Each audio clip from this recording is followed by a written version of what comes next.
suis jamais repassé devant. Hein. C'est vrai? Donc je vais pas pleurer parce que je suis pas nostalgique. Et nous on était ici. Waouh. Merci d'être là. Pas de soucis, c'est normal. Forme? C'est mon collègue. Ouais, on va mixer ensemble. Tiens. Bonjour Fred. Comment ça va? Impeccable. De retour à Dijon, c'est ça? Voilà, Dijonville, 2 minutes d'arrêt. Directement de Barcelone? Directement, ouais. Ça fait combien de temps que tu vis à Barcelone depuis maintenant? Ça fait 20 ans. 20 ans? 20 ans pile. Ok. 20 ans.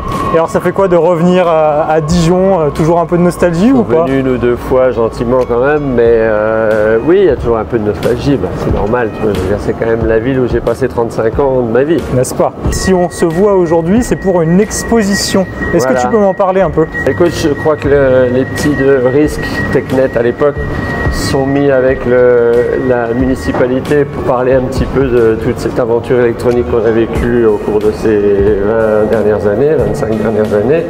Et puis comme nous, on était un petit peu au départ de tout ça, ben, on nous a gentiment dit de venir et inviter, donc on est là. Bon Fred, nous voilà dans le taxi.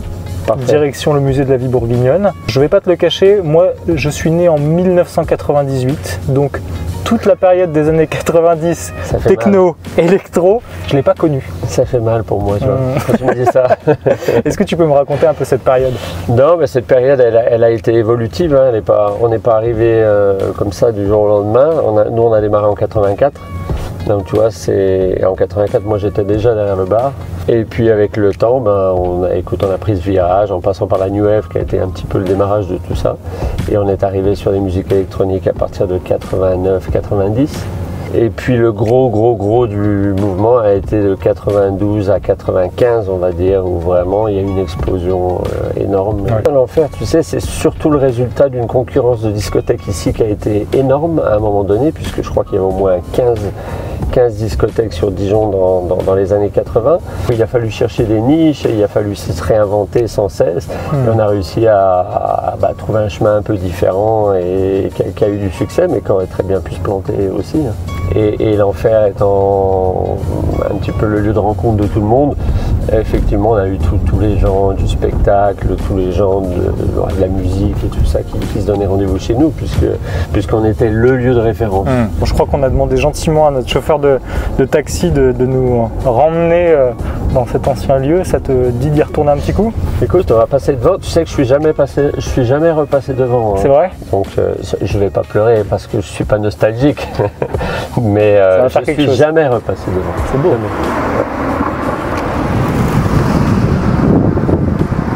Bon alors je te suis parce que moi je ne connais pas les lieux. Ah bah écoute, ici on est donc au 10 de la rue Marceau. Nous c'était le 8, c'est juste à côté. Ouais. Ici il y avait un cabaret. Ici il y avait un cabaret qui a tenu aussi très longtemps et nous on était ici. Waouh. Tout ça a été racheté. Ici il y avait une grosse porte en fer et puis tu faisais la queue sur la longueur ici. Ouais. Et là maintenant il y a plein d'avocats parce que ça a été racheté par un gros agent immobilier et il a voulu faire plein d'apparts, plein de trucs comme ça. Ça te rappelle des bons souvenirs quand même là quand on est là? Oui, ça rappelle des bons et des mauvais souvenirs parce que la porte d'une discothèque c'est toujours compliqué. Ah. Alors moi la chance que j'ai c'est que c'est mon frère qui s'en est occupé. Donc où est-ce que tu nous emmènes là Fred? Bah écoute, là on va au bureau de Christian Alex, ouais. Le fameux organisateur de pas mal de spectacles sur Dijon et même au niveau national. Et on va retrouver aussi Fred Gien, qui est un copain à moi et collaborateur aussi, parce qu'on a travaillé ensemble. On peut rentrer? Voilà. Par contre c'est sympa ça, parce qu'il y a même un bar et tout, disons. Bah ouais, on peut voir. Il y a du génépi, fait maison. Il y a du génépi? On va y aller? Ça fait 6 mois que je n'ai pas goûté le génépi. C'est vrai? Ouais. Une goutte si tu veux. Oh bah je Mais tranquille, là, on n'a pas le temps. Génépi maison. Ah ouais. On a le temps, non? Si. Tu te rappelles la rencontre avec Fred? Ouais. Ça donne quoi? L'année, je sais plus, je crois que ça devait être. C'était tôt, hein, c'était genre 89 ou 90, ça devait être un an après l'ouverture de l'enfer. Et puis en fait, je voulais faire un concert de Shed Seven et de Alliance Ethnique à Quetigny, à la salle Mendes France. On m'a dit, ouais, tu sais, l'Enfer, ils font des soirées électro, ils sont hyper ouverts d'esprit. Je suis allé, j'ai sonné à l'Enfer un soir. Fred a ouvert. J'ai dit, salut, je m'appelle machin, bidule, j'aimerais bien faire un concert chez toi. Ah bah ouais, bah monte au-dessus, on va boire un verre. Donc on a discuté. Ouais, je me rappelle même. Bah si, je te jure. Et la semaine après, il a appelé son père, qui a acheté du bois et de la ferraille, et on a construit une scène. Et on a tout construit en 15 jours, un truc comme ça, et puis on a fait le concert. Parce qu'à l'Enfer, au départ, ma petite guéguerre, c'était surtout la guéguerre à Paris, parce qu'on parlait tout le temps de Paris. Comme grâce à Fred d'ailleurs, on a fait Basement Jaxx, et ça m'a fait plaisir quand les Basement Jaxx ont dit bah écoute, nous, on dit à un journaliste parisien, nous en France, on est venu à Dijon. Et avant d'être allé à Paris, donc ça m'a fait plaisir parce que Basement Jaxx, c'est quand même des gens qui ont fait une grosse carrière. Tu vois. Nous voilà au musée de la vie bourguignonne, ça y est, on y est, je crois. Il y a déjà du monde en plus. Ouais, mais je pense que ça va bosser quand même. Je pense qu'il y a quand même des gens intéressés. On espère en tout cas. Toi, tu l'as pas encore vu? Non, c'est la première fois que je pénètre dans ce stand. Ça a l'air pas mal. Ça? Bonjour. Merci d'être là. Écoute, pas de soucis, c'est normal. T'es là, toi. Je savais même pas que t'étais là, toi. Je suis venu. T'es à Dijon? Ah non, t'es venu pour ça. Je suis que pour la con. Je repars demain. Ah d'accord, t'es venu que pour ça. Bien. Forme. C'est mon collègue.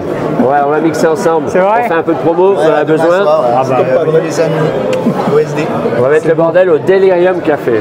Génial. Voilà un personnage important. Voilà un Bernard, personnage donc. important. Ah, très important.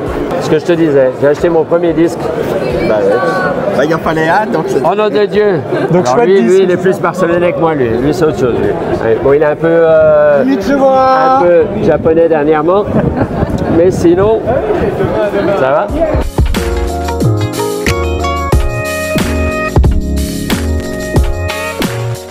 Moi, je suis ravi d'avoir participé à ça et voir un petit peu qu'il reste quelque chose pour tout le monde.